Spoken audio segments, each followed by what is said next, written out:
E aí, meu povo, tudo bom? Estamos aí mais uma vez com o professor doutor Vitor Gama, falando de um tema inédito que é o Instituto Estrela Missionária.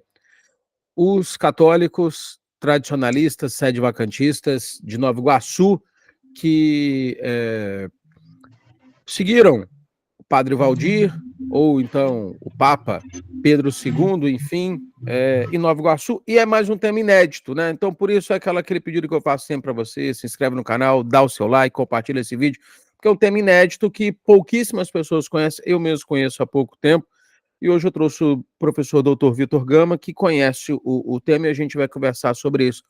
Dr. Vitor Gama, enfim, é historiador, mestre, doutor em Ciências da Religião, pela PUC Minas, formado na UF, em História, enfim, se debruça nessa perspectiva da linha do tradicionalismo católico, dos grupos conservadores, enfim, ligados ao catolicismo, a TFP, enfim, Concílio Vaticano II, direitas católicas, essa área de atuação, e o Vitor também é uma pessoa bastante credenciada para falar sobre o grupo Estrela Missionária. Então, dá o seu like aí, compartilha esse vídeo e se inscreve no canal. Vitor, muito obrigado pela sua atenção aí, você está conosco novamente, para nos dar informações sobre esse grupo, porque eu pesquisei, eu trabalho com temas inéditos, enfim, nos vídeos, eu acho legal isso, e eu pesquisei, achei muito pouco sobre o Instituto Estrela Missionária. Muito obrigado pela sua atenção, enfim, pode fazer as suas considerações iniciais sobre o assunto. Boa tarde, Vinícius, novamente. Obrigado de novo pelo convite. Sobre o caso da Estrela Missionária, do Padre Valdir, acho que realmente tem pouca coisa, né? O que a gente tem sobre eles é o que os discípulos do Padre Valdir ainda publicam, né? Há um blog, um site, na verdade, disponível aí na internet, que, enfim, para ser acessado, onde eles colocam trechos de publicações de 2 livros do Padre Valdir enfim, tem algumas informações sobre a história do Instituto Estrela Missionária, mas não tem muita coisa mesmo, não. Aí há uma página da UFRJ, se eu não me engano, eu não sei se é o UFRJ ou FRRJ, alguma coisa assim, acho que é da Rural, né? Em que tem os documentos da Estrela Missionária que foram disponibilizados pela Diocese de Nova Iguaçu, né? Que é onde ele Tem um professor que já me procurou um tempo atrás, você chegou a fazer contato com você, mas ele já assistiu os nossos vídeos, já, chama Ronald Apolinário. Ele tem interesse sobre o movimento tradicionalista atualmente, ele faz pesquisa de campo, lá em Nova Iguaçu, naquela região, enfim, ele é professor de História da Universidade Federal Rural do Rio de Janeiro, que é lá em Seropédica, e eu já conversei um pouquinho com ele sobre a Estrela Missionária, né? Porque o pessoal acha que o tradicionalismo na década de 80 no Brasil era muito restrito a Campos, Diocese de Campos, o Dom Antônio de Castro Maia e a TFP. Mas também teve esse grupo, a Estrela Missionária, que muito pouco se sabe, enfim, é necessário escrever mais, né? Você me enviou um link, eu li o calendário deles, enfim, de 1984, onde ele vai fazendo lá uma série de apontamentos, diferentes estágios, enfim, diferentes momentos, aquilo. Parece que ele vai fazendo um diário naquele calendário, enfim, de onde é que surgiu esse grupo, e aí? Acho que existe até hoje.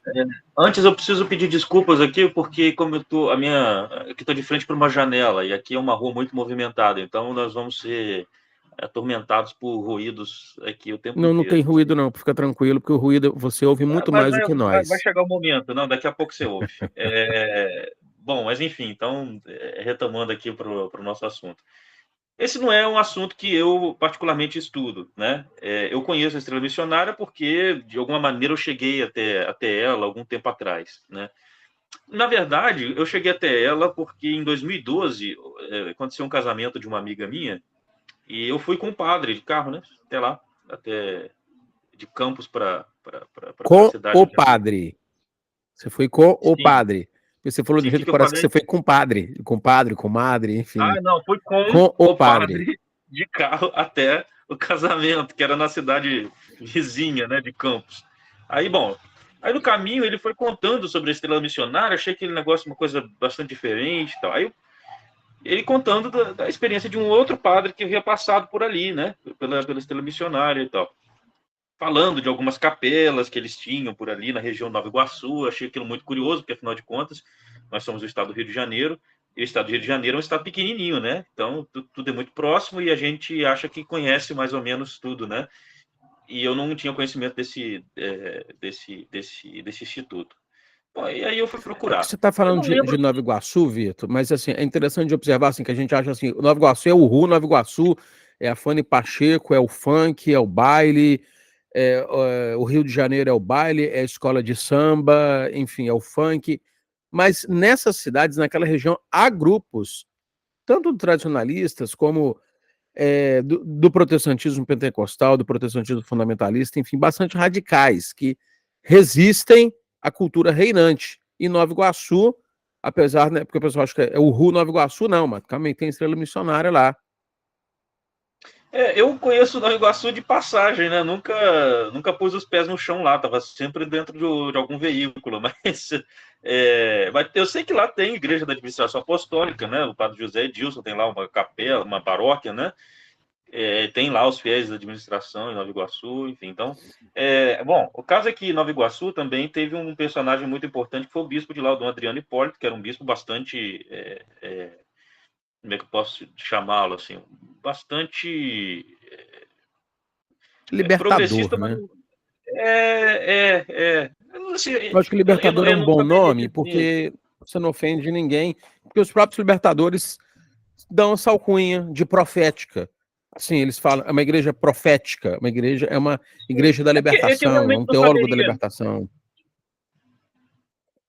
É porque eu realmente não saberia definir o do Adriano Hipólito, porque eu precisaria de acessar a biografia dele. O que eu sei é a biografia de Wikipedia, então, né, mas é isso, né? É um bispo que a gente não pode classificar como um bispo exatamente conservador. Isso nunca foi, né? Bom, o fato é que aquela diocese é uma diocese muito marcada pela presença do Dom Adriano Hipólito, né? E a estrela missionária, aqui eu posso estar cometendo um erro factual, e aí eu já peço desculpas de antemão, mas me parece que ela não foi fundada ali, né? Ela foi fundada no sul, né? E agora vocês provavelmente estão ouvindo os ruídos que está passando o ônibus aqui. Mas enfim, ela foi fundada no Rio Grande, no sul, né? Não sei o estado exatamente. E ela acabou se fixando ali, né? Na diocese de Nova Iguaçu, fundada por esse padre Valdir Ros, né? Esse padre ele foi ordenado em 1965, né? E ali a intenção dele era de criar um instituto de leigos, assim, sem votos públicos, mas com uma dimensão internacional, né? Então o objetivo dele era fazer um instituto missionário. Aliás, o próprio nome do instituto carrega isso, né? Instituto Estrela Missionária é um instituto missionário para acessar ao público não católico, né? E aí ele tinha a pretensão dele que isso fosse uma coisa a nível internacional. Inclusive é um dos pontos de atrito com o Dom Adriano Hipólito, porque quando ele consegue aprovação do instituto, ele consegue uma aprovação que reduz ele a um instituto diocesano. Não era a pretensão dele. Então, entre esses documentos que estão ali digitalizados no site da Federal Rural do Rio de Janeiro, há uma carta em que ele envia, também abaixo-assinado por outros membros da Estrela Missionária, desse instituto, envia ao Dom Adriano Hipólito reclamando disso. Olha, Dom Adriano, a nossa intenção, assim, a nossa identidade, no nosso estatuto, consta que nós temos uma pretensão mais universalista do que a que nos foi concedida pelo senhor, né? Nós estamos aqui meio que presos, então nós queremos mudar esse nosso estatuto canônico. E esse é um primeiro ponto de conflito. Nós vamos ver depois que o Dom Adriano Hipólito e o padre Valdir Ros vão ter outros problemas aí, né? Vão ter outros atritos ao longo da história deles. Mas, basicamente, o intuito desse instituto era esse, né? Você está falando Você... aqui, eu estou lembrando de uma indiscrição aqui, mas enfim, nós analisamos a história, né? Dom Adriano Hipólito foi chamado de o bispo da bunda vermelha, porque ele foi pego pelos militares, deixado nu, pintado de vermelho, na Dutra. E enfim, ele teve essa alcunha de o bispo da bunda vermelha, porque, enfim, ele era um homem de esquerda, né? Assim, Vitor, vamos falar claramente, ele é um homem de esquerda, aliado à teologia da Ele militou libertação, contra a os ditadura. Oi? Ele Lutou contra a militou contra a ditadura. ditadura, inclusive o próprio padre Valdir vai acusar esse episódio de ter sido forjado pelo Dom Valdir. pelo Dom Valdir, perdão, pelo Dom Adriano Hipólito, ele vai acusar de ter sido forjado.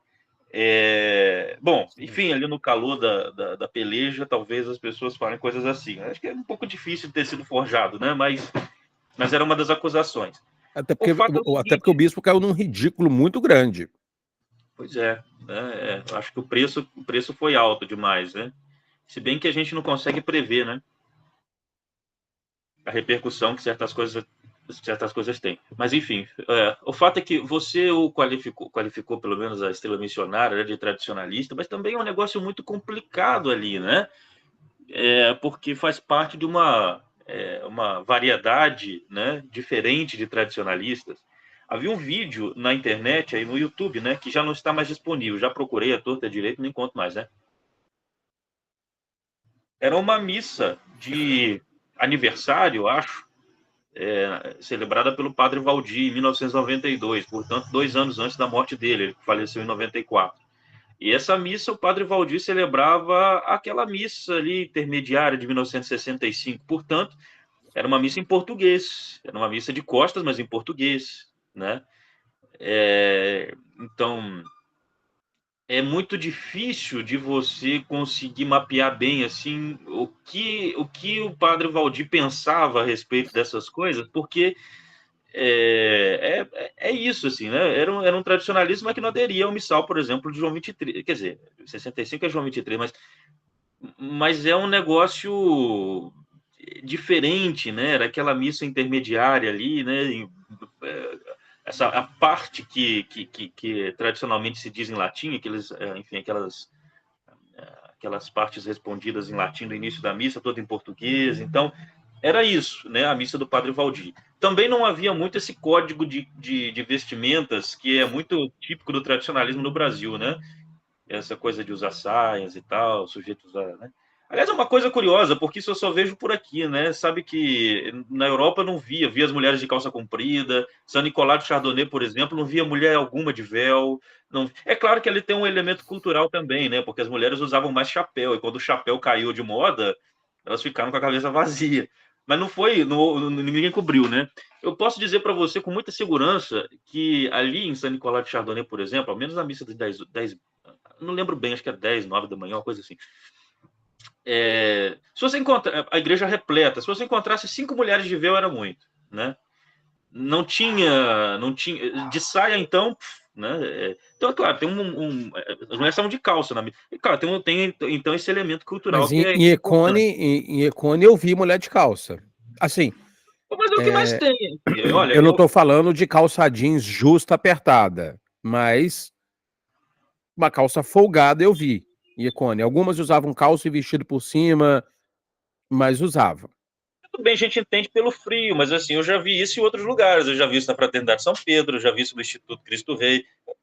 Eu cheguei aí na igreja dessas instituições, né? Port Marly, por exemplo, onde é o Instituto Cristo Rei, também não vi mulher alguma de saia, né? E muito menos de véu, não vi, né? Mas enfim, isso é só para poder dizer que no caso do Padre Valdir ali também não havia esse código de vestuário que é muito típico aqui nos ambientes tradicionalistas do Brasil, né? Enfim, mas retomando, então por isso é uma cepa de tradicionalismo um pouco diferente, né, do que a gente está habituado a ver. E não só por isso, é também porque o próprio Papa Valdir acabou tornando-se Papa Pedro II. E quando a gente diz isso, fazer aqui um disclaimer, uma coisa que é importante dizer, as pessoas confundem, porque lá no Sul também teve um senhor, né, que se tornou o Papa Pedro II, né? Ele era um senhor casado e tal, que tinha lá revelações, né? Agora me Palmar de esqueci. Troia também tem um Pedro II, né? A Eu igreja acho de que deve ser Palmariano. a maior quantidade de papas até hoje deve ser Pedro II, né? Que é o que mais tem. Bom, mas o caso do Pedro II lá do Sul, se eu não me engano, é de Balneário Camboriú, esse Pedro II, ele tinha lá 3 padres que estavam com ele, tá? Mas ele era leigo, se apresentava, vestia como nós estamos vestindo aqui, só colocava um solidelzinho branco, né, na cabeça. Mas ele tinha lá suas revelações, tal, coisa do tipo. Então, não confundamos, são 2 Pedro IIs diferentes que nós tivemos aqui no Brasil. A gente tem 2 papas brasileiros. Então, ganhamos da Argentina nessa, né? Eles têm um, nós temos 2. Tivemos 2, né? Porque os 2 já morreram. Mas então, o que estamos falando aqui é o de Nova Iguaçu, então não confundamos, né? São dois personagens O da totalmente diferentes. Palmar de Troia teve um lá que, não sei se é o atual, mas teve um lá que também era colombiano. Então, antes de Não, Francisco. não. De lá era os dois primeiros eram. Não, todos. Não, dois eram três espanhóis e um, se eu não me engano, acho que é irlandês. Irlandês? O atual acho que é irlandês, Mas né? não teve colombiano, não? Não, foi na Colômbia que o Papa se fez Papa lá, né? Não, como assim?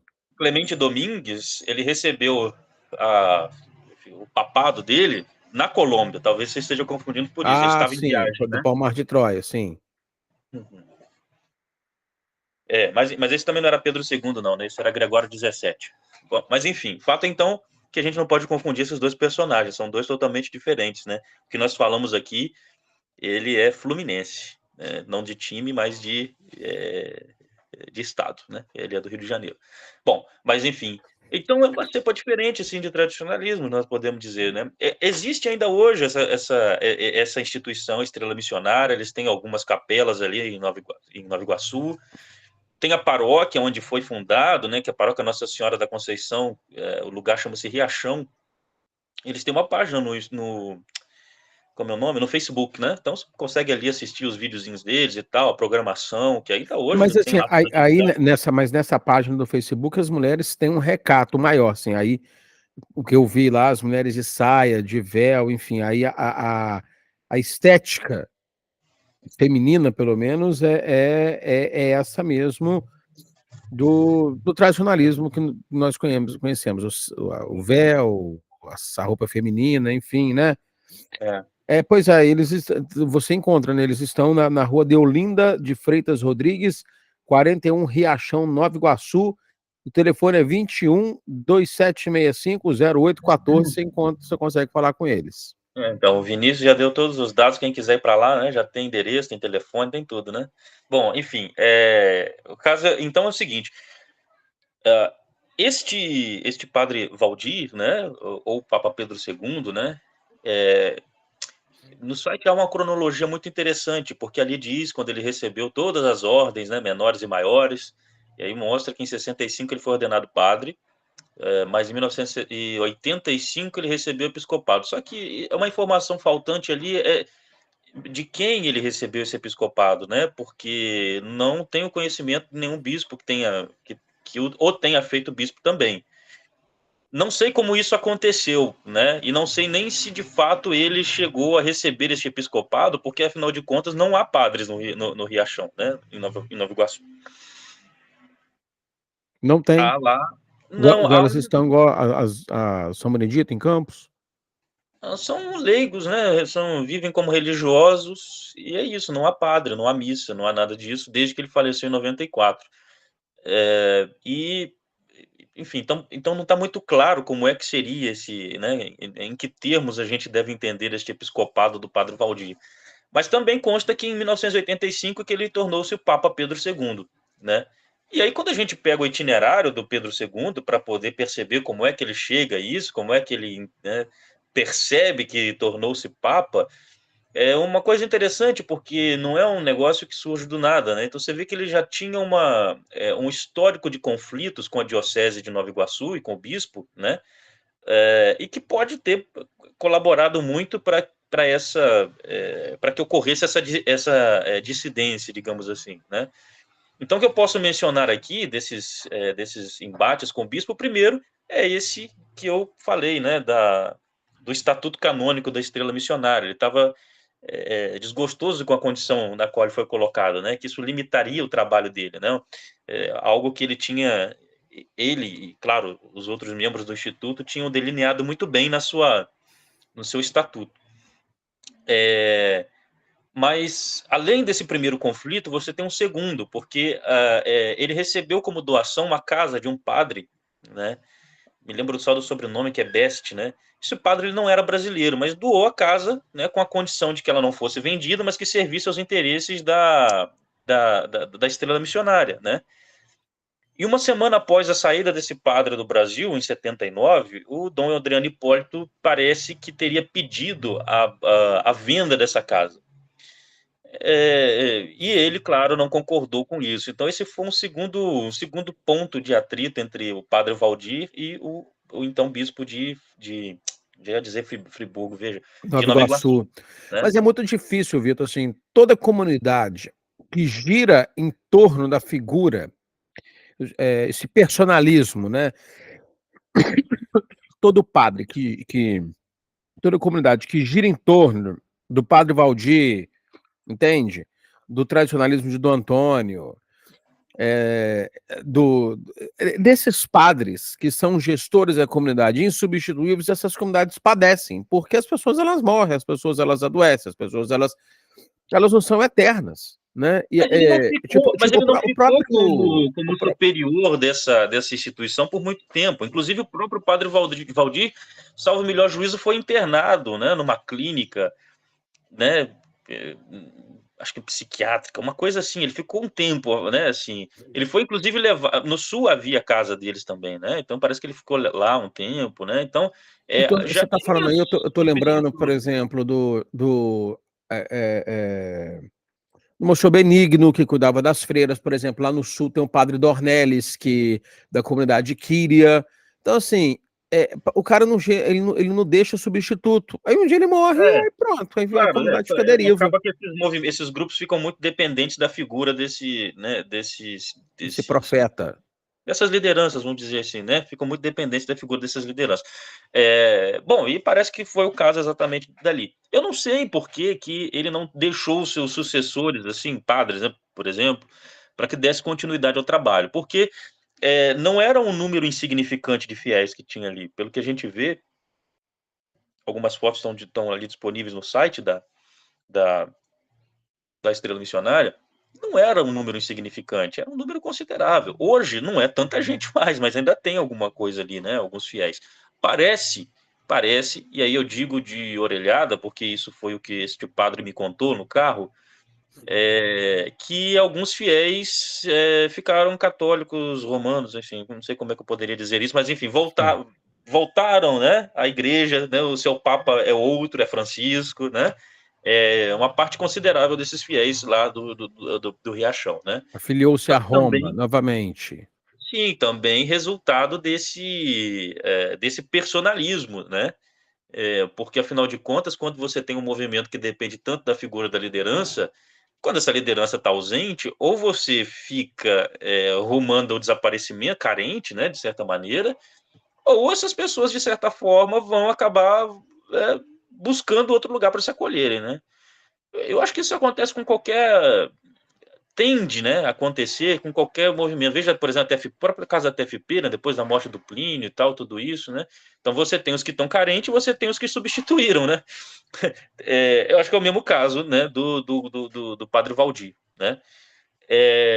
Bom, mas essa paróquia na qual ele atuava, ela tinha uma vida bastante movimentada, ela tinha capelas, né? Não era pouca coisa, tanto que o próprio Dom Adriano Hipólito dedicou muito da sua atenção para esse instituto, né? Então, se fosse algo irrelevante, né, ele não teria gastado tempo e paciência para cuidar disso, né? Essa é a verdade. Bom, mas um terceiro ponto de conflito, como eu disse dois anteriores, né? Pode ter acontecido outros, né? Mas assim, que eu tenho conhecimento, um terceiro ponto de conflito são exatamente as posições políticas do Dom Adriano Hipólito. Então ele é classificado ali como um comunista, né? Como uma pessoa altamente perversa, né? E há um trecho de um livro que ele escreveu chamado Abaixo o Muro da Vergonha, que é muito interessante, porque ele chama o Dom Adriano Hipólito de Dom Adriano Hipócrita, né? E ele atribui ao Dom Adriano uma certa decadência, Assim, né? abaixo o Muro da Vergonha, de autoria do padre Valdir. Isso é de autoria do Padre Valdir. É. Uhum. Então ele atribui uma certa decadência, um certo isolamento da comunidade do Riachão em relação à diocese pelo Dom Adriano Hipólito, né? Eu tinha marcado aqui, bom, onde é que nós estamos aqui, meu Deus? Eu estou tentando achar aqui o trecho onde ele fala do Dom Adriano. Aqui está, né? Então ele diz que atrás deste muro da vergonha se esconde a negociata de Judas Iscariotes, que por 30 moedas de prata vendeu Jesus ao imperialismo sionista. Da mesma forma, a hierarquia católica odierna vendeu o corpo místico de Cristo, a Igreja, por umas miseráveis moedas estrangeiras. Tudo atrás de muros, atrás de bastidores. Protagonista número 1 dessa sacrílega negociação é o bispo de Nova Iguaçu, Dom Adriano Hipólito. O hipócrita por antonomásia, o dragão apocalíptico, a besta iguaçuína. Não são expressões assim muito afáveis, né? Mas veja que ele compartilha muito... A besta iguaçuína. Iguaçuína. Ele compartilha muito de umas ideias que estão muito ali presentes dentro desse espectro mais radicalizado do tradicionalismo, que é um antissemitismo meio besta, né? Meio bocó, né? Que, enfim, o Dom Adriano, né? Vê o que fundamenta ele, né? Veja, vou citá-lo novamente, entre aspas. Este plano consta nos protocolos dos sábios de Sião, dos judeus, no século passado na Suíça. Então ele vai dizer que há um plano para destruir a igreja e que já está ali constando nos protocolos, né? Que é um livro tão digno de crédito quanto aquela outra bobagem lá, historiográfica, que é o Complô contra a Igreja, né? Assinado pelo Maurice Pinet, que alguns atribuem ao padre Joaquim Sainz e Arriaga, mas que tem uma autoria desconhecida, né? A realidade é que isso aí é uma atribuição arbitrária, né? Essa é a realidade, mas enfim. Mas, por exemplo, mas isso daí não chega a ser exatamente uma coisa muito autêntica, assim, por exemplo, Monsieur Henri de Lassus, né? Conjuração Anticristã. O discurso tradicionalista, a fundamentação do discurso tradicionalista vai muito nessa direção, assim, quando a modernidade se instaurou, assim, o tradicionalista, o antimoderno, né? O discurso antimoderno, que foi o discurso da igreja, inclusive, quando a modernidade se instaurou a partir da Renascença. Talvez não seja do agrado das pessoas, talvez o que eu diga aqui não seja do agrado das pessoas, mas, aliás, esses dias, um dos vídeos nossos aqui, uma pessoa disse assim, mas vocês estão batendo em todo mundo, estão a serviço de quem? Bom, assim, eu não estou batendo em ninguém, né? Meu trabalho é outro, mas... Não serviço de ninguém. Eu não estou a serviço, eu não ganho um picolé para fazer nada. Serviço, qual que é o meu interesse, né? Se alguém quiser pagar, inclusive, né? Deixa meu pode pix, pagar, né? pode mandar pagar, pix, na boa. Eu não estou ganhando um picolé, eu não faço parte de nada disso, eu não estou a serviço de nada, né? Mas é óbvio, eu não sou nenhum pateta também, né? Então, a gente precisa ser um pouco mais sério nas nossas avaliações. E, de fato, assim, enquanto historiador, é pura bobagem esse material. Mas, enfim.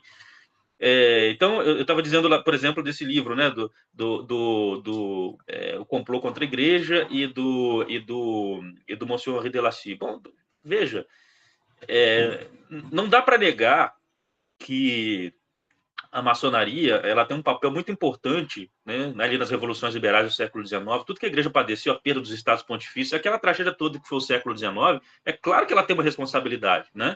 A própria Revolução Francesa também, né? Disso. Oi? A própria Revolução Francesa também, ela foi uma revolução Francesa, né? Então, quer dizer, aqui tem aquele livro, aquele francês, né, Augustin Cauchin, né, A Société de Pensée, que mostra como que aquilo tudo foi, de fato, pensado, esquematizado pela maçonaria mesmo, né? Mas a gente precisa situar o negócio, né? Hoje, vamos falar da maçonaria no Brasil, sem querer ofender ninguém, mas é um clube de senhores que se reúnem uma vez na semana para, sei lá, jogar bocha, né? Igual meu avô fazia. Por exemplo, outro dia eu estava conversando com uma determinada pessoa que o marido dela é do 33º grau de maçonaria, já é um senhor já septuagenário, quase octogenário. Ele falava, maçonaria hoje, pelo menos em Itapiruna, eles se reúnem para beber. Para beber. Não tem mais aquele glamour das ideias. Aqui no Brasil que eu estou falando, né? Eu não conheço maçom de fora, estou falando daqui, mas aqui basicamente é isso. Então, é isso, né? A maçonaria do século XIX, do século XVIII é uma coisa, a maçonaria brasileira hoje é outra totalmente diferente, né? Aqui não estou dizendo que não estou fazendo nem propaganda nem nada, não, viu? Pois claro, mas assim, você perceber, claro, as assim, como que é. Exatamente, porque assim, a pessoa fala assim, não, mas esses dois são dois tapados que não entenderam o espírito anticlerical da maçonaria. Peraí, olha só, eu tô olhando aqui, eu gosto demais, tô olhando aqui, pro Eric Hobsbawm. Aí ele diz assim, no livro A Era das Revoluções, ele diz assim, se havia inclusive ele chega a chamar de religião, se havia uma religião onde ele falava que no século XVIII o catolicismo ele vigorava, ele transitava no meio das pessoas mais simples, mais humildes. Mas ele dizia assim: se havia uma religião entre a elite francesa no século XVIII, essa religião era a maçonaria, era a franco-maçonaria liberal anticlerical. Então, a maçonaria, ela tem um caráter antiliberal, a essência da Anticlerical. maçonaria, anticlerical. Anticlerical. A maçonaria, a essência da maçonaria é essa concepção de emancipação do homem, da igualdade, liberdade, fraternidade, essa emancipação do gênero humano pela razão. Mas eu já conversei, acho que conversa, Vitor, se a gente conversa com maçom, assim, os caras não têm um espírito anticlerical. Na essência da maçonaria é uma coisa, mas os indivíduos, porque eu acho assim que está me faltando uma palavra, mas assim, a falta de leitura, ela é universal hoje. A superficialidade das coisas é universal, inclusive na maçonaria. Os caras não sabem disso. Eu conheço maçom que frequenta piedosamente o Terço dos Homens. Assim, mas ele quer destruir a devoção mariana. Cara, o cidadão, assim, repito, a maçonaria na sua essência aqui no Brasil, acho que não acontece, não. Eles estão querendo ser devotos mesmo. Não, mas veja, a gente não está negando, ninguém está negando aqui, e aí é bom deixar isso claro, porque as pessoas, elas entendem às vezes as coisas como querem, né? E claro, também não vou ficar explicando, a não ser que pague minha hora aula, claro, mas é que ninguém está negando, né, da influência da maçonaria. Veja, eles se orgulham, inclusive, disso. Então, eu estava lendo mais cedo, estava até procurando aqui para mostrar esse livrinho, né? Ação Secreta da Maçonaria na Política Mundial, do José Castellani. Bom, eles se orgulham realmente, que eles têm, de fato, uma influência, etc. O que eu estou falando é a maçonaria aqui no Brasil. E o que eu quero dizer com isso? É que a gente precisa também medir um pouco esses conspiracionismos, né? Porque as coisas não são assim tão exatamente como as pessoas imaginam. No Brasil, hoje, por exemplo, a maçonaria é de gente que não conhece muito, né? Não conhece de esoterismo, não conhece nada disso. Está ali porque acabou se tornando uma espécie de clube social, assim, né?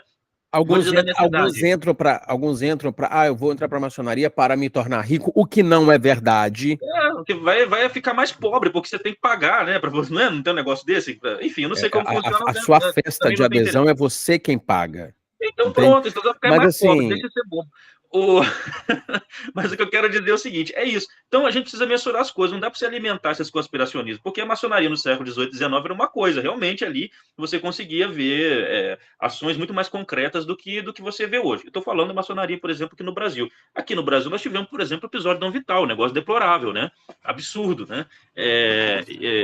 A própria a Constituição de 1891, ela tem um caráter positivista, influenciado pelos ideais do racionalismo e da maçonaria. Tem essa visão de emancipação do gênero humano. Mas o que nós estamos querendo dizer é o seguinte, que a bestialidade hoje, ela tornou-se tão universal, a superficialidade tornou-se tão universal, que chegou na maçonaria, que existem muitos maçons que não sabem o que é ser maçom. Bom, talvez seja a maioria. Mas, enfim, vamos deixar que senão o pessoal vai acabar batendo na gente aí, né? Mas o que eu quero dizer é o seguinte, então, para ele, o que estava acontecendo no Vaticano II era um complô, uma organização de forças para poder destruir a igreja, né? E aqui eu não estou dizendo se ele está certo ou errado, não. Eu estou dizendo só que é a forma como ele considera. E que, claro, a base dele para isso é uma base pouco confiável, mas é o que ele pensa, né?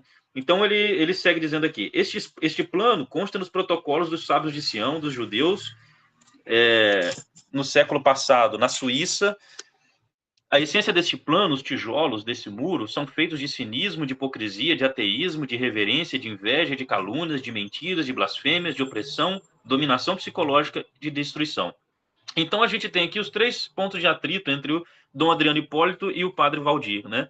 Então, o segundo, eu acho que eu não completei, né? É que não sei se eu cheguei a dizer que o Dom Valdir então quis vender a propriedade onde funcionava a Estrela Missionária. Então ele reclama que eles não tinham tantos recursos financeiros assim, que receberam essa doação, que conseguiram estruturar o seminário deles, etc. Que, enfim, né? Então foram esses três problemas. Então, se a gente pensa então no percurso do Padre Valdir, entre Padre Valdir e Papa Pedro II, né, nós temos ali um elemento muito importante a ser considerado, que é esse conflito com o bispo diocesano, né? Ele não vivia muito bem assim, né, com ele. Então, quer dizer, eu não sei se isso pode ter influenciado, como também pode não ter, mas enfim, é possível, né? O fato é que o padre Valdir, ele deixou um legado que sobrevive já há 30 anos quase, né? Há 30 anos, 94, né? Porque ele morreu em 94, né? Inclusive, quando ele morreu, realmente, a Estrela Missionária não era um movimento rico, nem nada disso. Ele teve até o túmulo emprestado por uma família para ser sepultado.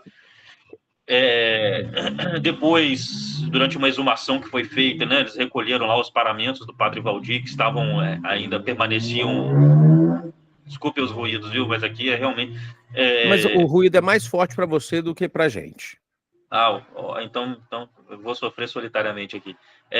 Enfim, então preservaram. Então, hoje os ossos do padre Valdir, salvo o melhor juízo, eles estão lá numa cripta, lá nessa igreja do Riachão. Os paramentos deles estão expostos ali, né? Então, é um fato interessante. Eu não gosto muito de mencionar quem está vivo, né? Mas acho que nesse caso aqui, eu vou mencionar o episódio, não vou dizer exatamente, mas a gente que era do Riachão, que hoje é padre mesmo, assim, né? Tá na igreja, né, católica apostólica romana, assim, né?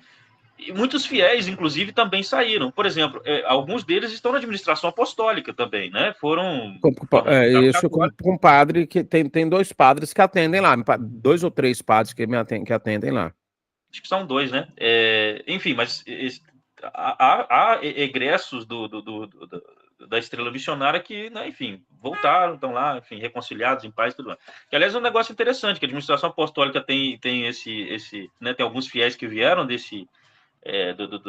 Estrela Missionária, como também tem lá o caso da Santa Montanha, né, que das religiosas lá, que é uma história meio confusa, né, mas que também foram da Igreja Brasileira, foi Palmar de Troia, enfim, hoje estão sendo assistidas pela administração apostólica. Tem uma igreja grande lá aqui em Minas Gerais. Eu acho que vale a pena a gente também conversar sobre essa Santa Montanha, porque tem relação com uma devoção mariana, que, enfim. De uma suposta aparição Nossa Senhora. Tem um convento, né? Inclusive um convento com bastante religiosas. Tem uma igreja grande, né? Bastante gente, muita gente que frequenta lá. Eu acho que eles têm página no Instagram, inclusive, que você consegue ter uma noção do tamanho. É realmente uma comunidade bastante grande, né? E que é atendida aí pelos padres da sua cidade, inclusive, né, Vinícius? Mas, enfim, então quer dizer... tem padre aqui, os padres de Itaperuna atendem aqui sei lá, nem sei, mais de 20 anos, seguramente. Já vi vídeo lá do Padre Geraldo lá já. Tem muito tempo, eu sei que tem muito tempo, né? Não sei se tem mais de 20 anos, mas tem muito tempo. Um padre uma vez me disse que a Diocese de Campos é uma diocese sui generis, e de fato né? Tem de tudo ali.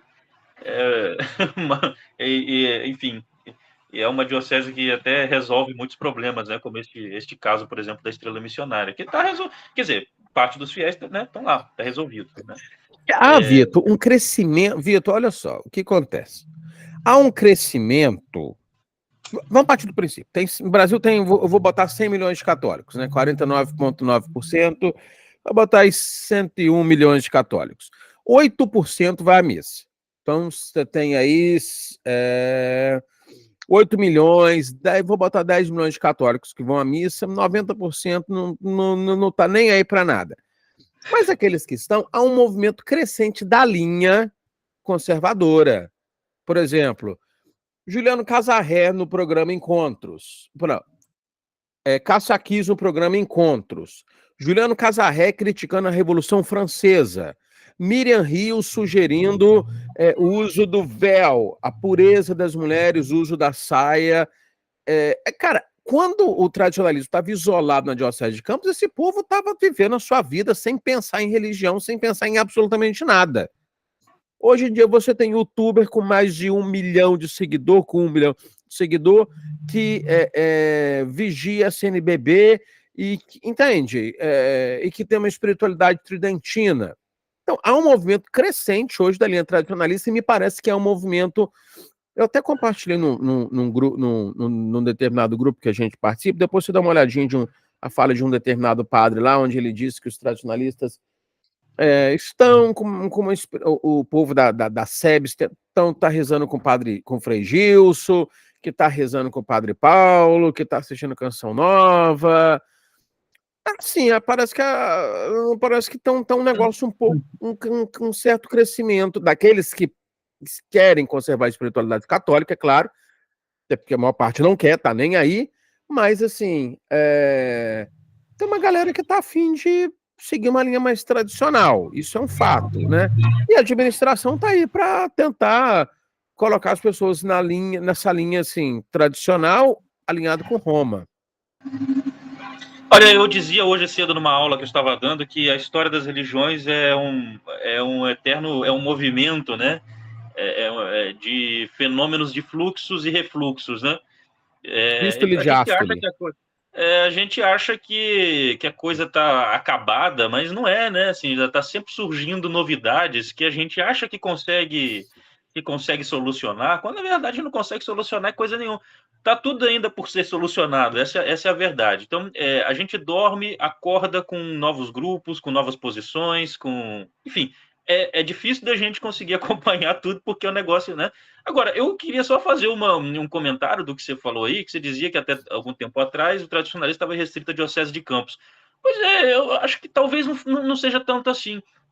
Um tempo atrás eu vi uma live de uma pessoa que pretendia falar da história do tradicionalismo, assim, com muitas imprecisões, inclusive, mas Mas a maior dizendo parte, né, isso. Vitor? A maior parte é repleta de imprecisão. Mas veja, pois é, algumas coisas ali que estavam dizendo, aí eu testemunhei, né? Então eu ficava assim, não acredito. Mas enfim, como eu disse, né? Se pagar minha hora aula, eu corrijo, senão, senão vai ficar querendo. Conhecimento tem preço. Mas enfim, o que eu queria dizer é o seguinte: não é bem assim também, né? Porque se a gente pensa bem, você tem, a Nápoles você tinha padres que celebravam, né, a missa antiga. Em São Paulo você tinha, né? Um senhor que não sei se vive ainda, mas enfim, era da TFP, ele contando que na década de 80 ele conseguia assistir missas de um padre lá, né, que celebrava para ele segundo o rito antigo, né? Você tem o próprio Frei Jerônimo van Ritten lá que celebrava também a missa no rito antigo Ele em São morreu em que Paulo. ano, Frei Jerônimo? Eu não sei te dizer, eu acho que mas foi 70, década de 70, né? Assim, não sei te dizer exatamente a data da morte dele. Mas o caso é que então você tinha eventualmente, né? Por exemplo, esse padre que ele menciona, que não era o Frei Jerônimo, ele dizia que esse padre celebrava no altar lateral de uma igreja lá e no domingo ele ia assistia, né? O próprio Cônego Vilac, que em 70 foi para São Paulo para dar assistência à TFP, eventualmente celebrava nas igrejas mesmo da arquidiocese, né? Você tem, deixa eu ver onde mais, o Rio de Janeiro, né? A permanência, eles eram assistidos pelos padres de Campos. Tinha missa tridentina no Rio de Janeiro também, né? Em Friburgo, a partir de 87. Friburgo, você tem o mosteiro, né? Ali há tantos anos. Foi fundado em 87 com as bênçãos de Dom Antônio, inclusive. Que assim, eu me lembro agora isso, mas quer dizer, você tinha mais ou menos pulverizado tudo isso, a partir de 90, acho que foi nos anos 90, assim, né? A primeira igreja da fraternidade surgiu aqui, né? Que foi lá em Santa Maria, né? Bem no Piorado. finalzinho, né? Acho que 80, 99, por aí. Pois é, mas tinha, né? E é antes desse boom todo. Então, quer dizer, claro que é um movimento mais lento, mas não dá para dizer que o negócio estava rigorosamente restrito a Campos, Não, porque não estava. você Campos fez um tinha um barulho ou maior. outro. Campos fez um barulho maior, porque teve um bispo, né? Teve um bispo, enfim, que teve É, um estado de bom, tem todo o excomunhão, caso que a né? gente Tem conhece, todo um caso que a gente conhece. né? Mas, Mas enfim, teve. Por isso que a gente está aqui falando sobre a estrela missionária, porque é uma parada que a galera não e a conhece própria também. estrela missionária também, né? Também você tem o caso da estrela missionária, né? Que é um negócio meio atípico, né? Mas que existia, que estava ali, tinha um padre até 94, né? Celebrando missa lá para esse Que grupo fundou o de convento, que fundou um convento também, em Nova Iguaçu. feminino e masculino, né? Feminino e masculino. Eles tinham seminaristas ali, né? Ele tinha seminaristas. Inclusive nos calendários deles tem lá as fotos. Se vocês entrarem no blog, no site deles, né? É um blog, na verdade, né? Você vai ver lá, tem digitalizados os calendários deles com foto dos seminaristas, da capela, né, e tal, né? E, enfim, isso mostra como é que o negócio... E veja, e também não é por falta de conhecimento, né? Em 1970 já, quando as pessoas falam muito do tal do livro lá do Arnaldo Vidigal Xavier da Silveira, né, que mas a TFP segurou o livro, não permitiu que as pessoas tomassem conhecimento. Bom, peraí, se é para as pessoas tomarem conhecimento, você não vai pegar um estudo teológico da densidade daquele livro e botar na mão da dona Maricota, tá? Que ela não vai entender bolhufas do que está ali. Mas o Plínio escreveu um artigo, né? Ele era articulista na Folha de São Paulo, né? Ele escreveu um artigo em 1970 chamado O Direito de Saber. Todo esse debate aqui, né? Não era escondido, assim, ninguém... Bom, o próprio Corsão também, né? O Corsão tinha uma vitrine maior ainda, que era o Globo, né? Numa época que as pessoas liam jornal, né? Eu tenho aqui recortes de jornal mesmo, né? Jornal religioso não, jornal mesmo, né? Sobre o caso do Dom Lefebvre. Veja, eu tenho uma coleção aqui do jornal Movimento, né? Esse jornal Movimento é um jornal ali que foi criado ali no período da abertura, né? De gente de esquerda, né? E ali tem várias matérias sobre o Dom Lefebvre, sobre o que estava acontecendo e tal, tá ali, né? Os caras relatando, quer dizer, havia um certo conhecimento do que estava acontecendo, sim, né? As pessoas não eram totalmente ignorantes no assunto, assim, melhor dizendo, não é que as pessoas não eram totalmente ignorantes, mas a informação não era totalmente sonegada, né? O que não permitiu que essa tendência tradicionalista se expandisse, né, Brasil afora, eu penso que foi o interesse da União São João Vianney de atender mais cuidadosamente os seus fiéis de Campos. Porque eu me recordo aqui de 2 episódios. O primeiro é o do próprio Plínio, né, da TFP, dizia, ele relatando em umas reuniões dele que ele havia aconselhado a Dom Antônio de que desse assistência fora da diocese, né? Claro, isso aí, a consequência lógica é de que se expandiria, né? Óbvio. Os 4 padres que saíram da TFP, melhor dizendo, desculpe, que saíram da União para poder dar assistência à TFP, naquele período em que eles foram expulsos, eles chegaram a levar o Plínio, para o Plínio considerar a possibilidade de que eles ficassem ali, em São Paulo, dando assistência para a TFP. O Plínio falou, não, vai lá atender as capelas de vocês, né? O padre Gervásio me falou isso, assim, que ele foi muito hostilizado em Laje do Muriaé, e aí o doutor Plínio falou, não, permaneça em Laje, inclusive ele fala que foi o doutor Plínio que deu o nome da capela, Nosso Bom Sucesso, o doutor Plínio pediu para permanecer aqui. Mas, Vitor, vamos voltar para a Estrela Missionária? Assim, havia essa relação entre Campos e a Estrela Missionária? Eu acho que nenhuma. Eu não tenho notícia nenhuma, mas assim, pela forma como... Bom, só pelo padre, né, se considerar o Papa, né, já mostra que não havia nenhum tipo de relação ali, né? Mas ele começou a considerar Papa na década de 80, você sabe, 85, a partir de 85. Foi 85, né? Justamente com com o episcopado dele. Mas veja, ó, aqui na página do site deles, que está aberta aqui diante de mim, eu vou ler aqui, diz exatamente o seguinte, né? O artigo chama-se Pedro II, 37 anos do milagre realizado pela Imaculada Conceição Aparecida na terra de Santa Cruz. E aí, claro, já não são mais 37, né? Que esse artigo é de 2022. Mas aqui diz... Em 12 de outubro de 85, realizava-se em nossa querida terra de Santa Cruz mais um prodígio da Virgem Maria. O surgimento de Pedro II, na pessoa natural de Padre Valdir Ross, o qual assumiu os lemes da barca de Pedro para guiar os católicos de boa vontade e para desmascarar e condenar os erros da apostasia sediada na cidade do Vaticano após a realização do Concílio Vaticano II. E aí segue o texto dizendo o seguinte: Pedro II não se autoelegeu, como caluniosamente alguns afirmam. Sua eleição foi juridicamente legítima, baseada no direito canônico, conforme demonstrado e provado documentalmente no livro primado, que é um livro dele, né?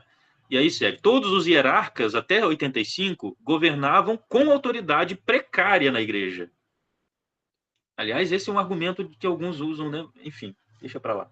Foram informados do pontificado de Pedro II, né? Você olha só, eles levaram a notícia, né, a Roma, né, de que o Papa tinha sido eleito no Brasil, em Nova Iguaçu.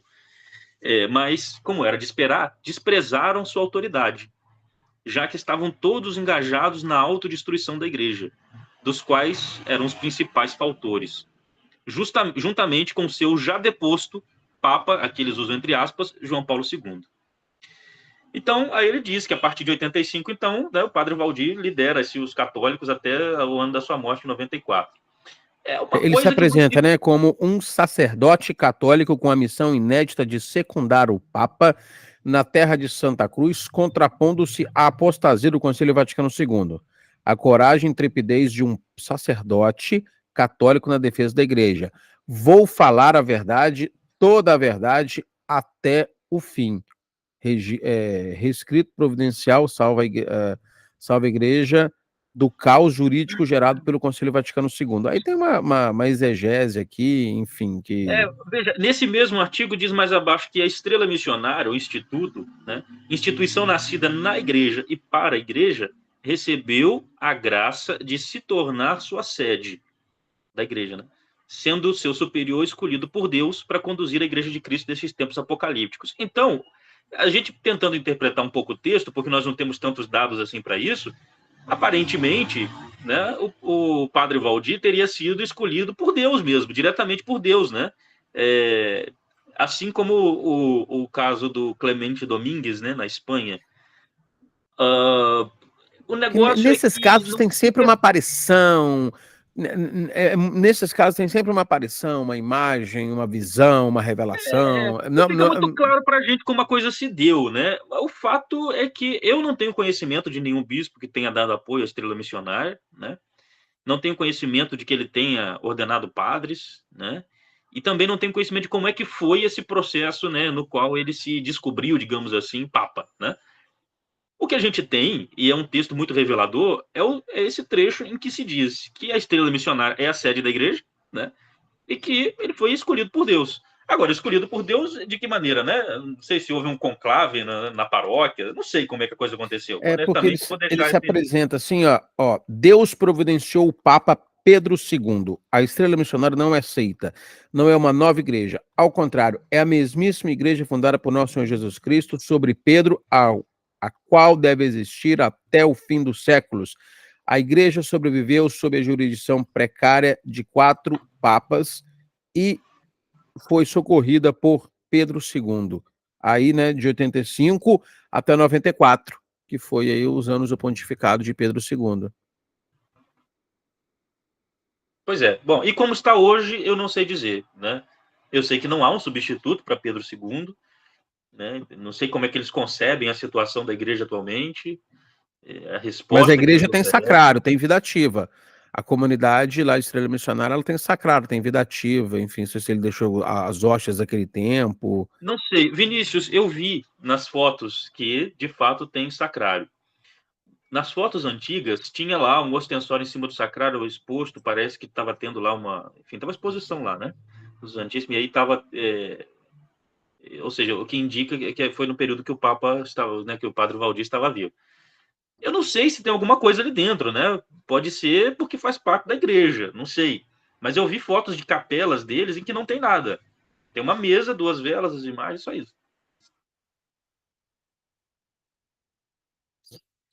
Aí fala da sua missão, né, de secundar, ou seja, no dicionário Globo Ilustrado é o sinônimo de auxiliar, adjuvar, reforçar, fazer pela segunda vez, Era uma espécie de repetir. vice-papa, será? Né? Não sei também se ele era uma espécie de vice-papa, né? Não, Difícil assim, eu estou lendo aqui, né, porque nós lemos para a gente fazer essa live, nós lemos o material, nós pesquisamos, enfim, e o site é bastante elucidativo, né? O Caldas Aulete dá esse sinônimo, né, ao mesmo vocábulo, né? O Caldas é o dicionário, né? Coadjuvar, auxiliar, ajudar, apoiar alguém nas suas funções, repetir, participar em plano de reforço, repetir, ou seja, a igreja teria naufragado com o Concílio Vaticano II, e ela estava sendo repetida, salva por Deus, na divina providência, com o novo Papa, cuja sede estaria em Nova Iguaçu. Toda vez que eu falo de Nova Iguaçu, eu lembro da Fanny gritando o Nova Iguaçu. Então, assim, ele repete, né?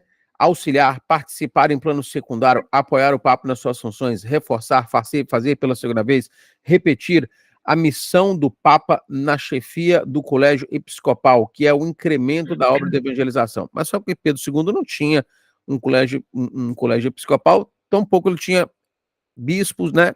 Padres, seminaristas, enfim. a missão teria se encerrado com ele, então, em 1994. É uma boa questão. Isso só alguém da Estrela Missionária poderia esclarecer para a gente. E esses grupos, em geral, eles são um pouco refratários a atender, assim, né? Quem queira pesquisar, né? Porque percebem no historiador, ou enfim, no pesquisador que vai tentar acessá-los, né? Alguém que vai descaracterizar a sua descrição. E, na verdade, não é isso, né? Muito pelo contrário, nós, como cientistas da religião, a gente valoriza muito a autodescrição daqueles que são afiliados a determinada tradição, a determinado grupo, né? Como ele se enxerga, né? Isso vale muito para nós, né? Então, eu não sei, talvez em outras áreas a coisa não seja assim, mas para nossa área da ciência da religião, a autodescrição ela é fundamental. Não me interessa se aquilo é ou não é, se aquilo funciona ou não funciona. Isto a gente suspende o juízo momentaneamente para fazer a autodescrição melhor dizendo, a autodescrição não, quem faz é eles, né? Vai para descrever a partir daquilo que nós recolhemos das experiências dessas pessoas. São elas que estão experimentando, não somos nós, né? Ó, São mas elas que sabem assim, descrever essa sua experiência. mas essa autodescrição é importante, que ela diz assim: o reescrito está em perfeita sintonia com o cânon 1, perdão, com o cânon 1327 e com o Vaticano I, que diz: para satisfazer a este munus pastoral, os nossos predecessores sempre dedicaram obra indefesa para que a doutrina salutar de Cristo fosse propagada junto a todos os povos da terra, e vigiariam com igual cuidado para que onde fosse recebida fosse conservada sincera e pura. O que é isso senão o incremento da obra de evangelização? O que compete ao Papa, então? Os dois padres pregam o evangelho na qualidade, pois os padres, falei dois errado, pois os padres pregam o evangelho na qualidade de ministros da palavra de Deus, não de doutores. São apenas bispos e padres sob o Papa. Portanto, o Papa é doutor, portanto, o doutor supremo é a Igreja. Ora, a missão homunus do Papa é indivisível. Se, portanto, compete ao Padre Valdir secundá-lo no ensinar, ou seja, secundar é socorrer, repetir, reforçar, confirmar na fé. Então, o Padre Valdir seria aquele que iria confirmar a igreja, né? Na fé. Secundá-lo no ensinar, igualmente lhe compete reger e santificar, especialmente depois de passar de vice a papa. Ou seja, ele não era vice-papa, mas ele era papa. Por isso está indicado na palavra chefia, no texto do reescrito, que equivale à missão de reger na chefia do colégio episcopal. Mas ele não tinha bispo, então a gente percebe assim, algumas ambivalências. Eu estou pensando em loucura, mas eu vou falar ambivalências. Na chefia do colégio episcopal, porque ele não tinha bispo, portanto, o texto reescrito explicita dois mundos do Papa: ensinar e reger. Enfim, no caso, o Papa. O cerne da questão é o seguinte: Padre Valdir, ou de vice a Papa, entendeu que a integridade da fé estava comprometida, foi comprometida pelo Concílio Vaticano II, e a reação dele foi então tornar-se Papa. Só que Papa dele mesmo, de uma pequena comunidade, para confirmar a igreja na fé, embora ele tenha celebrado pelo Missal de 65. É uma ambivalência, né? Assim, é uma coisa um pouco difícil de entender. Realmente, nós não vamos conseguir dar conta disso assim totalmente, porque afinal de contas isso exige uma pesquisa apenas para isso, né? E não é uma coisa fácil, né? Sobretudo para quem tem outras pesquisas também, como nós, né? Claro que eu também estudo tradicionalismo católico, mas de maneira colateral, né? Eu estudo, na verdade, direitas católicas, e aí esse tema vem de forma colateral, né? Então a gente precisa parar, né, se dedicar a isto por um tempo para só então conseguir elaborar uma coisa mais objetiva. No caso da Santa Montanha, por exemplo, já existe uma dissertação de mestrado, as pessoas conseguem aí acessar na internet essa dissertação, né? Eu li ela há muito tempo atrás, minha memória não é enfim, a gente acessa tanta coisa a respeito desses assuntos que a gente não dá para Tá você surgindo, né, Vitor? Assim, porque, assim, por exemplo, teve o livro da Zélia, 92, que acho que a professora Zélia Seiblitz colocou o Ovo em Pé, né? Ela foi o primeiro trabalho ali. Depois de 2007, eu considero o livro da Gisele bastante importante, sobre a TFP, que fala sobre campos, do Rodrigo Coppi Caldeira, a dissertação do Rodrigo Coppi, né, que fala o influxo ultramontano da TFP e os baluartes da tradição, a dissertação do Rodrigo de 2005, a tese do Rodrigo de 2009, fala sobre Dom Antônio Dom Geraldo, no Conselho Vaticano II. A dissertação que você escreveu, a dissertação que eu escrevi em 2016, que a minha dissertação, ela acho que é um aperitivo. A sua dissertação, a sua tese, e agora a minha tese, que será defendida agora em setembro, já está tudo ok, Laval pago, PUC pago, tudo ok. Acho que aí está chegando, você já me mandou um trabalho opinativo. Então, eu acho que, na verdade, até a década de 90, assim, até os anos 2000, o início dos anos 2000, a gente realmente não tinha nada não, né? Você tinha uma outra coisinha. A gente não pode esquecer, por exemplo, tem lá o livro do padre Charles Antoine, não, Integrismo Brasileiro, você tem uma outra passagem ali que menciona esses personagens, essas coisas todas. Mas ele Agora, menciona, né, Vitor? Mas se debruçar não, eu tô sobre, falando, não mas os tem. trabalhos mesmo sobre isso, agora que realmente estão um boom, surge muita coisa. Por exemplo, aquele dicionário crítico do pensamento da direita, né, do Francisco Carlos Teixeira, né? Esse livro, por exemplo, ele traz um verbete sobre a TFP que é uma pobreza impressionante. Não tem nada. O livro é 2000, se eu não me engano, né? Nada. Aí a bibliografia usada ali, eu teria até vergonha de usar. Enfim, não vou fazer tantas críticas públicas assim ao livro, não, mas o livro é bom, mas esse verbete especificamente é de uma pobreza franciscana. Então, quer dizer, porque aquele momento também, e aí vamos Por entender um exemplo, pouco também O o Décio contexto, é que não Passos, que tinha é tanta coisa. assim, o Décio Passos, que é um pesquisador, enfim, já tem um renome, né? Tá se enveredando por esse caminho agora do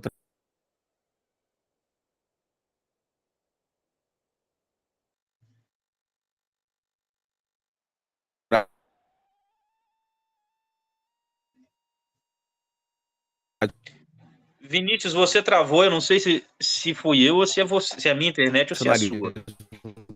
também, né? Também é um nome, também. Voltei.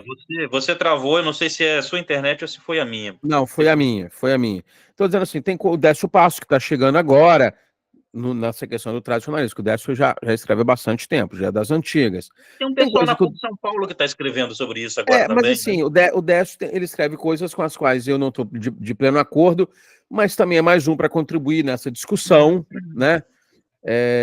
Enfim, então tem uma galera que está chegando, eu sei, de candidatos, tem gente que estuda com a gente, o Paulo Jonas, que quer escrever sobre o catolicismo.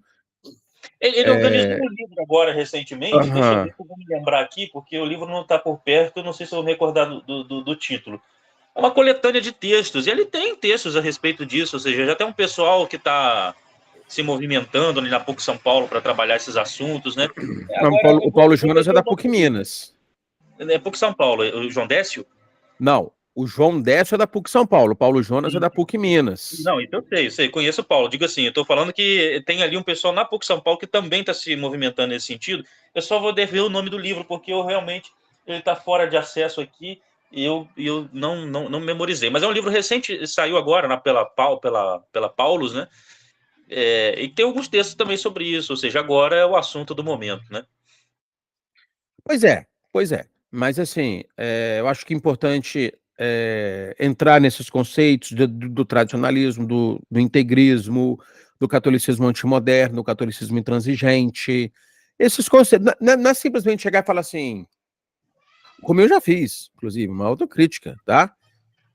Do Antônio de Castro Maia era um tradicionalista que recusou o Conselho Vaticano II. Mas recusou por quê? Entende? Por que o padre Valdir recusou? Dom Lefebvre? Qual é o fundamento do discurso desses padres, né? A nova liturgia, ou a defesa intransigente pelo missal de Pio V, pelo missal de 1570. Ou seja, existe toda uma fundamentação, né? E é importante dizer isso e levar em consideração também a experiência do indivíduo, como que o indivíduo se Eu acho enxerga. que esse boom aí de estudos que está tendo sobre o assunto agora, esse interesse que despertou nas pessoas é muito interessante, mas eu acho que nós ainda temos um problema de classificação muito importante, né? Porque às vezes, enfim, são colocados dentro do mesmo saco realidades que são totalmente distintas, né? Então, por exemplo, e fica muito difícil porque bom, tradicionalismo é um termo polissêmico, ele pode significar muita coisa, ele pode significar tudo, pode significar absolutamente nada, né? E eu posso juntar dentro dessa categoria aí muitas coisas que são conflitantes e que não conversam entre si, né? Então eu acho que o que falta, a meu ver, dentro é, desse campo, é perceber que existe já uma tradição minimamente consolidada de estudos do tradicionalismo católico, especificamente na Europa, mas aqui Minimamente, né, também. Vitor? Minimamente, pelo menos Mas no tem, Brasil, mas tem, tem, mas tem. e aí a gente precisa também partir disso que já foi produzido, né? Olha, uma coisa, um livro muito bom que eu comprei algum tempo atrás, eu estou terminando ele agora, né? Que é o livro do Jean Madiran, né? Que é o integrismo aqui, né? Tá até marcadinho que eu estou lendo. Uhum. Isso aqui é maravilhoso para que você consiga entender, porque afinal de contas é para isso que serve o conceito, para dizer por que isto é isto e não é aquilo, né? Porque as coisas têm limites, né? Até onde vai isso que nós chamamos de integrismo, até onde vai aquilo que nós chamamos de tradicionalismo. Então, acho que muito frequentemente acontecem umas confusões assim, muito grandes. Eu acho que esse é o ponto que nos faz perder um pouco, né, nesse movimento aí de publicações tão grande que está acontecendo, né? A gente tem no Brasil já publicação desde 2012, né? Inclusive, uma das publicações é Não, do antigo dono desse livro, que está assinado sobre, aqui. peraí, mas Definindo, conceituando, dizendo o que é cada coisa, né? Definindo ah, o que é o integrismo, o que é o tradicionalismo, que é uma verdadeira bagunça. Então, você tem ali, por exemplo, né, em muitos trabalhos, né? Tá ali Arautos do não é Evangelho, tradicionalista. Arautos evangélicos não são Sedevacantista. tradicionalistas. Quer dizer, aí isso acho que mais confunde do que ajuda, né? Do que esclarece. Isso não é exatamente. Quer dizer, Vitor, aí nós não estamos atendendo muito a nossa função, né? De historiadores, de cientistas da religião, porque a gente está confundindo mais do que esclarecendo, meu Deus. assim, Vitor, acho que a gente já tem algumas encomendas aí para conversar sobre o conceito de tradicionalista e a Santa Montanha, né? Hoje nós nos ativemos aí o Padre Valdir, lógico, a gente acabou conversando sobre outras questões também. Mas, assim, sobre o Padre Valdir, é um assunto importante, é uma coisa que aconteceu em Nova Iguaçu.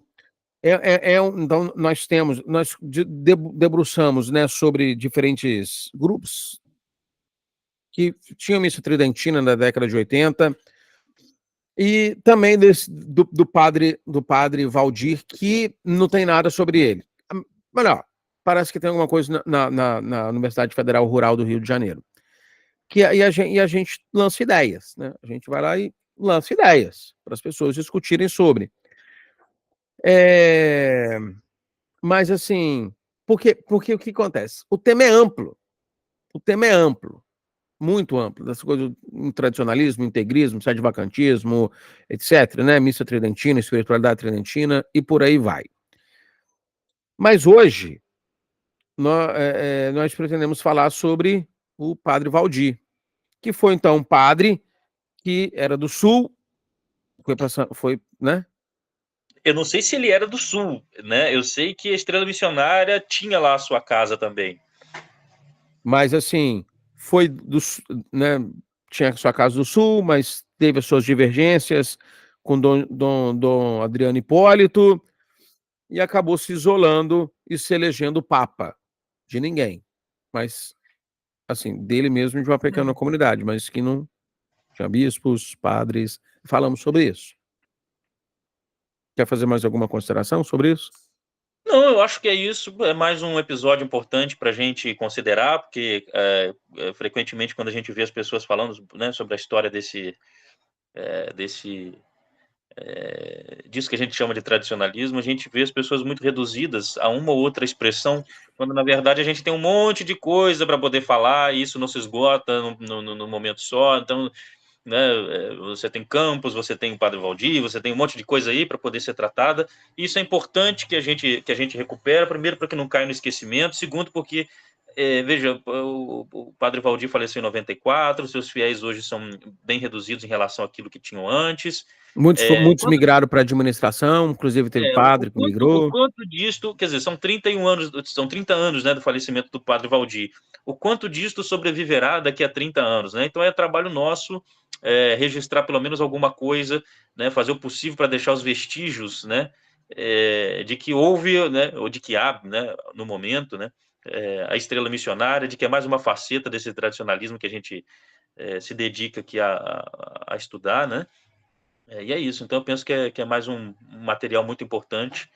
E quem sabe isso não estimule alguém que tenha tempo, que está aí começando aí sua pós-graduação, a não ir lá e fazer uma pesquisa também, né, sobre isso, porque vale a Ou pena, né? seja, procurando o que pesquisar, gostaria de fazer um mestrado, doutorado, enfim, pós-graduação, etc., em ciência e religião.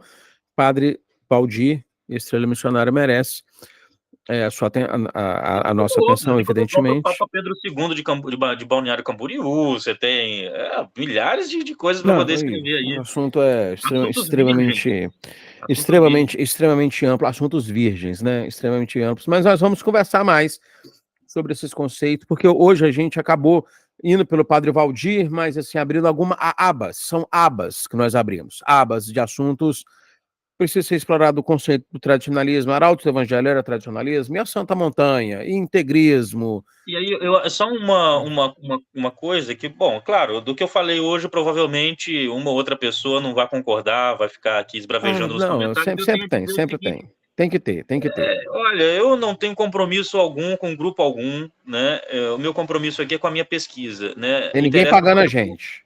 Interessa muito pouco a minha opinião a respeito desses grupos, o que eu acho, o que eu não acho. Aliás, é uma mania do brasileiro. O que você acha disso? Igual esses dias eu estava acompanhando lá um canal, canal não, uma página importante do Instagram, e a pessoa perguntando: o que você acha do Machado de Assis? Quem é ele para achar alguma coisa de Machado? O que você tem que achar de Machado de Assis?